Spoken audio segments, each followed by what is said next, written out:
When I was a child, the school which I attended was peculiar, yet wonderfully interesting. Whether it was the fact it was surrounded in places by overgrown bushes and opposite a strangely crooked wood which ignited my imagination, or perhaps the funny, eccentric, and sometimes fearsome teachers and kids which populated it, I don't know. I'm not sure of when it was built, but it certainly stood out from the houses and quiet streets which surrounded it, covered as it was in a bright, fiery red paint which drew your eyes to it immediately. There I went from the age of 5 up until I was 11 or 12, and like most children, I have both fond and cruel memories of it. Each day with a rucksack on my back, I would wander past the crooked wood and wave to the lollipop lady, Mrs. Collins, a kind old woman whose job it was to stop traffic with her bright yellow sign, letting us cross in safety, and after meeting my friends, walk through the rusted brown gates into one of 2 playgrounds. It was rumoured that in the past, the 2 grounds existed to separate boys from girls, both an understandable and utterly outdated concept. By the time I'd went to the school, the first playground had been assigned for those aged 5 to 8, the second for those aged 8 and up. In the older kids' playground, there lay a small red brick building which stood on its own, disconnected from the main school complex. It had long since fallen into disuse, and in fact had been sealed from prying eyes, its doors and windows walled up with stone and mortar, making it impossible to see what was inside. Its purpose seemed a bit of a mystery, as most of the teachers seemed to skirt around the topic entirely. But of course, stories spread amongst the wild imaginations of the children. And in my school, this fondness for outlandish tales of tragedy and forbidden places often led to bizarre rumours and whispers, particularly pertaining to the sealed building. Obscurity is a fertile ground for the fantastical ruminations of youth. When me and my friends were in the younger playground, we'd sometimes sneak down a narrow passageway which would lead to the other playground and peek around the corner. There, we would see the older kids playing football or just hanging around. It's amusing how younger children look to their older peers, thinking that they seem to be having so much more fun than us. But before we'd be chased away by the janitor or a passing teacher, my eyes would always lead to that sealed building. There was something lonely about it, isolated, and while it was surrounded by the yells and vibrancy of a schoolyard, its appearance suggested a grave silence to me. Some of the older kids liked to scare themselves and us, and told us dramatically it had been used as a science department, and there had been a hideous accident there, one which produced strange and gruesome things which had to be kept from the world. Even as a child of 8, I knew made-up nonsense when I heard it. Then, there was the account that it had been a previous and rather brutal head teacher's office decades earlier, and he had died there in a fire. His ghost obviously still haunted the place, and it was better that the vengeful old sod be contained there, fuming at his desk as children enjoyed themselves and played nearby. Again, utter garbage. There was, however, one account of why the place had been abandoned, which seemed more plausible to me. The building was in fact a toilet. Yes, a normal toilet. No frills, no secret laboratories, no dead spirits of an overbearing head teacher. It had simply been sealed up when new facilities were installed in the school to stop the children from climbing inside and getting up to mischief. But yet, despite this mundane explanation, there was still in fact tales to be told about the red-bricked, disconnected building in the older kids' playground. Although I'd heard the stories, it wasn't until I was in my 4th year that I became intimately, and at the time, uncomfortably involved with it. The older kids' playground was flanked on 3 sides by a rectangular section of the school itself. with the fourth side separated from neighbouring houses by a mouldy and dark red wall. It was isolated from the other playground, other than the aforementioned passageway, and to further the feeling of imprisonment, was characterised by tall metal fencing, which rose up in places where a brave classmate might have attempted their great escape. Yet, there was one old gate which did allow access of sorts, but like prison guards, the teachers tended to check on it regularly. There, in the corner of the grounds, lay the old building. Its windows were indeed enclosed in brick, as were its two doors, but the roof seemed unusual to me, being flat in places and surely gathering puddles of rainwater during the wetter seasons. I was, at that age, and embarrassingly still to this day, terrified by heights, and it was much to my horror when I discovered that climbing up onto the roof of the old toilets was seen as a rite of passage of some sort. Don't misunderstand me, we weren't forced to go up there, but children can be cruel, and when someone new to that playground showed weakness or fear, this would often result in them being picked on. Over the coming weeks, I watched as each of my friends climbed up onto the roof when the opportunity presented itself, dangling their legs over the sides nonchalantly once up there, one by one claiming their right to be in the older playground, while I succumbed to ever-increasing taunts about my fear and cowardice. Don't disbelieve me when I say I did try. Several times a ball would be kicked accidentally onto the roof, and my classmates would turn to me to retrieve it. I even made it up the side of an old drain pipe on a few occasions, far enough to reach my hand up and over to touch the roof's surface. Yet each time, I would fail. Fear would grip me, and with each admission of defeat, the name-calling and embarrassment intensified. I can trace back a curious, and probably detrimental, aspect of my personality to that time. You see, failure in front of strangers to this day doesn't bother me, but friends, family, even acquaintances, the very idea makes me break out in a cold sweat. Later in life, I followed the stereotypical path of chasing fame as a teenager, and I'd have no problem playing in bands in front of those I didn't know, but put a familiar face in the audience, and my nerves would take hold. The stakes of failure would be raised that much higher, in my mind at least. For this reason, I chose an odd time to truly face my fear.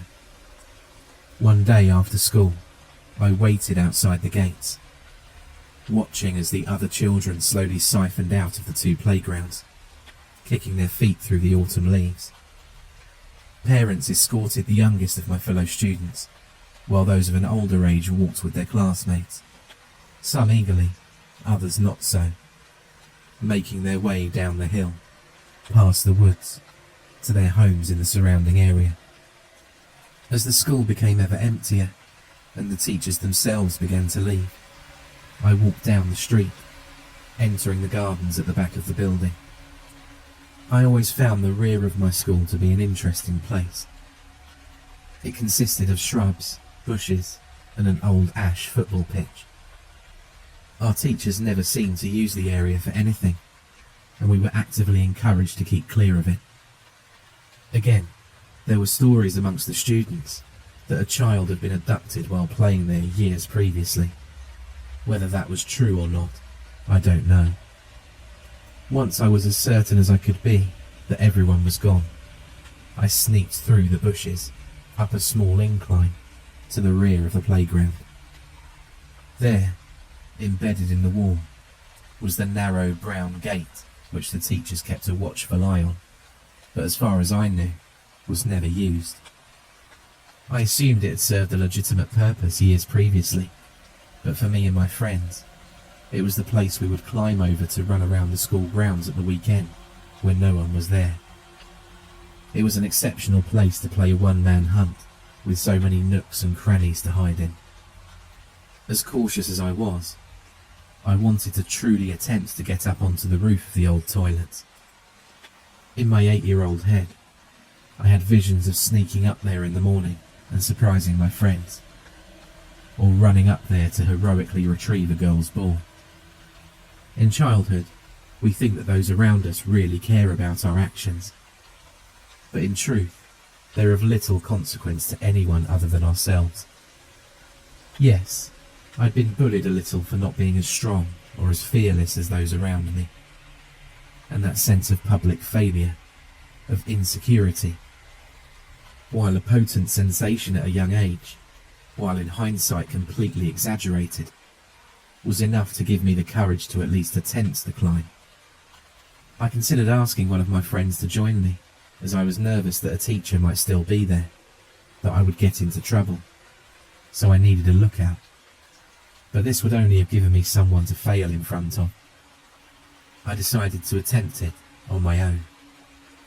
After waiting for what seemed an age, I slowly climbed over the gate, which rattled unnervingly under my movements, echoing out around the playground.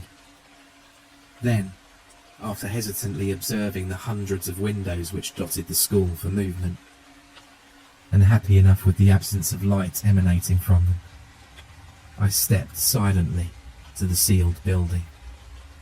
Even though I knew as little as an audience of one could affect my confidence, I partly wished that I hadn't been alone, as the building and its deserted surroundings left me feeling uneasy.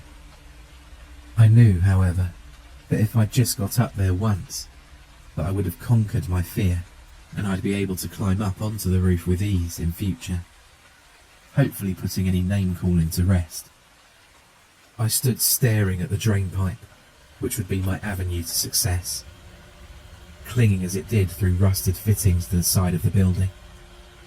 My mind back then was often clouded with the worst possibilities, focusing on the most negative outcome, and as I began to climb slowly, I imagined the drain pipe would wrench away from the wall, throwing me against the concrete ground at any moment. The truth is, it didn't move, no matter how much I believed it did. Without a witness, I was now as far as I'd ever reached, able to stick my hand up above me and touch the edge of the roof. My heart raced with excitement as I began to believe that I really could do it, that success was in sight. I then made the mistake of looking down to check my progress. The experience of height is something difficult to convey to someone who has no problem with it.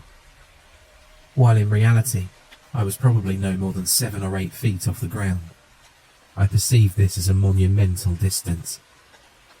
I felt my stomach churn, my heart beat erratically, and the world below began to spin and distort. Worse still, a loss of nerve permeated my body, leaving me feeling weak, and I could feel my grip begin to loosen. It's strange how the mind works, but just as I was ready to admit defeat once more and retreat, the insults and jeers of my classmates rang throughout my awareness as if they were present, down there, taunting me. With what was for me a huge effort, I found myself continuing to climb upwards, my hands reaching out to the damp roof, and then before I knew it, there I was. Letting out a laugh of excitement, a sensation of relief washed over me. I could not wait for the next day. To be up there on the roof, proving those who had been cruel to me wrong. Peeking over the edge, I still felt trepidation at the height, but nowhere near as much as I'd done before, my triumph quelling my anxiety. Still, I wasn't too keen to remain there for long, so I decided to investigate my surroundings briefly, and then climb back down to the safety of the playground and head home, ecstatic. The roof was painted in a similar fiery red colour to the main school building, but it had long since peeled and cracked, suggesting that it had been a long time since someone had been up there to give it a new coat. Standing up cautiously, I felt my legs waver slightly as my stomach churned again at the thought of how high up I was. Laughable really, as the height of the roof was probably no more than 10 feet. Yet, no matter how nervous I was, the sense of triumph which I felt coursing through my body was truly wonderful. I walked slowly from one side of the roof to the other, careful not to trip as I did so. The short walk from the drain pipe to the opposite ledge and back filled me with a feeling of conquest, as of someone patrolling their territory. For those brief moments, that roof, that building, was mine.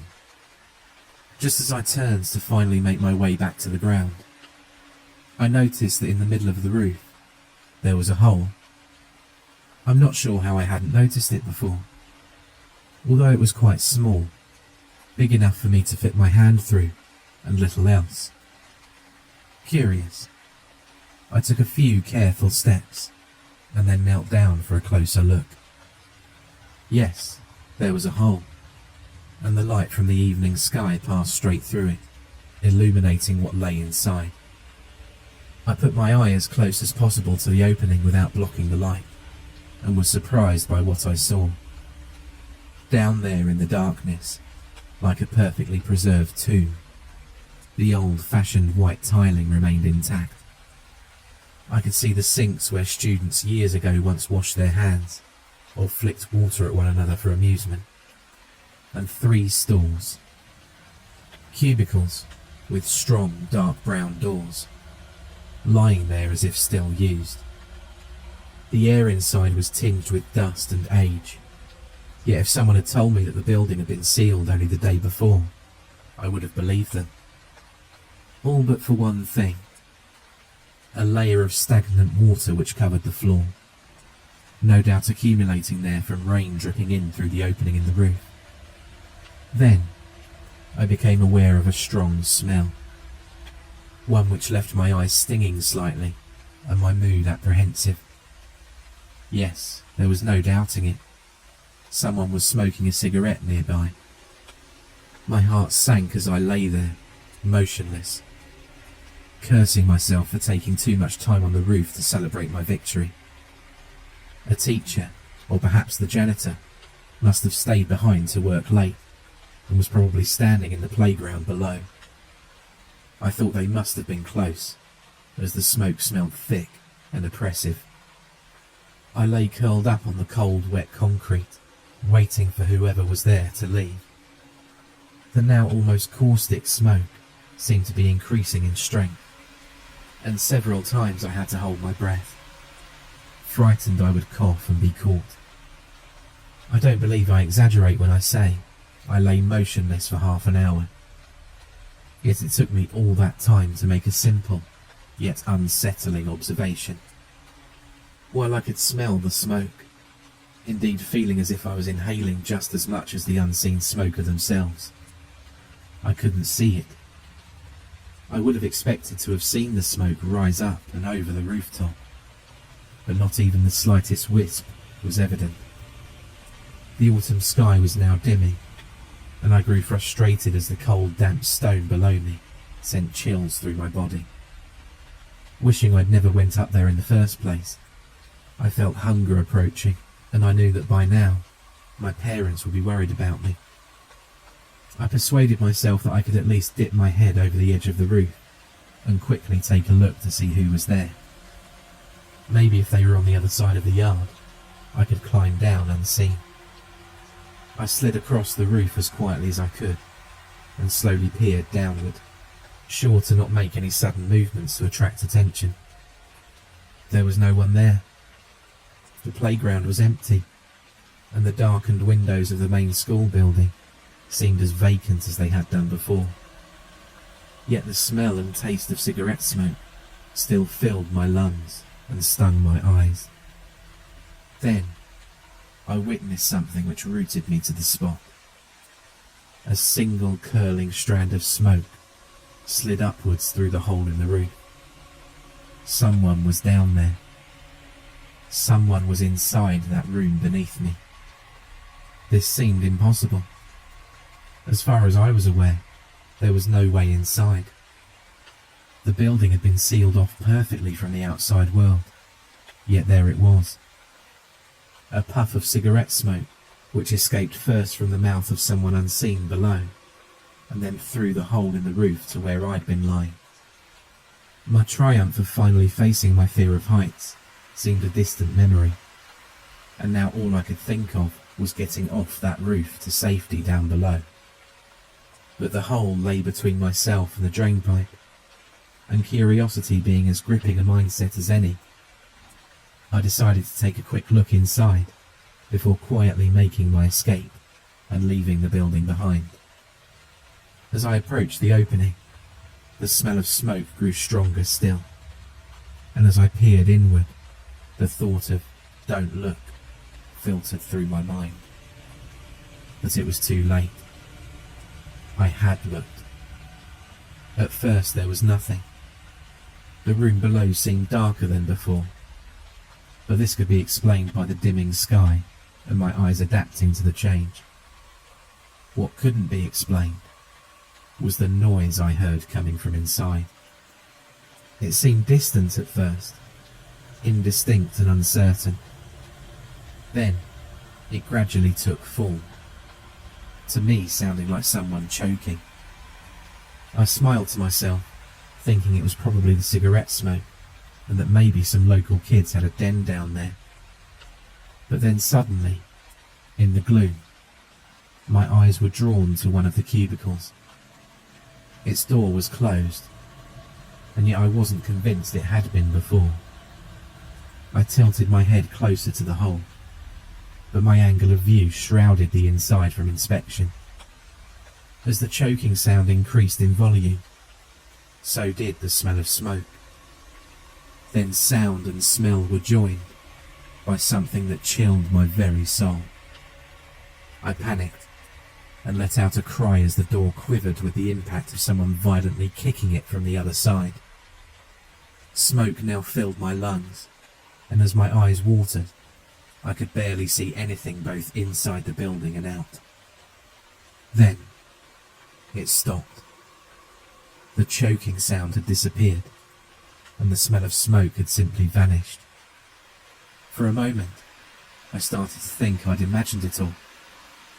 I gasped for air, drawing deep into my lungs, only for terror to take me once more. In the dark silence, in the cold, damp and forgotten room below, the sound of footsteps in water filled the air. Then, the cubicle door slowly began to creak open. I can't say entirely what took place after that. I believed I'd blocked much of it from my memory. Apparently the headmaster, an intimidating yet kind man by the name of Mr. McKay, was in his office working late on the other side of the building. When he was disturbed by the sound of my screams, he rushed outside and found me on the roof curled up into a ball, paralysed with fear, sobbing. After some reassuring words, he helped me down and took me to his office, where he once again guaranteed I was safe, and then phoned for my parents to come and pick me up. I trusted Mr. McKay implicitly, and as I fought the tears back, I described everything that happened. The roof, the smoke, the cubicle. As I told my story, the blood drained from my headmaster's face. I've long since thought about what he told me in that office after hearing my account. Perhaps he wished to frighten me, so that I and others would never venture up there again. But looking back, it does seem to be a strange thing to share with an already frightened child otherwise. But he seemed genuinely disturbed by the events I conveyed to him. He told me that years before, there had been a tragedy involving a 12-year-old girl who he refused to name. She had a reputation for being difficult. The teachers tried their best, sympathising with her as she came from an abusive background, but they found her almost impossible to control, as she often threatened violence, and she'd been suspended several times for fighting with other students.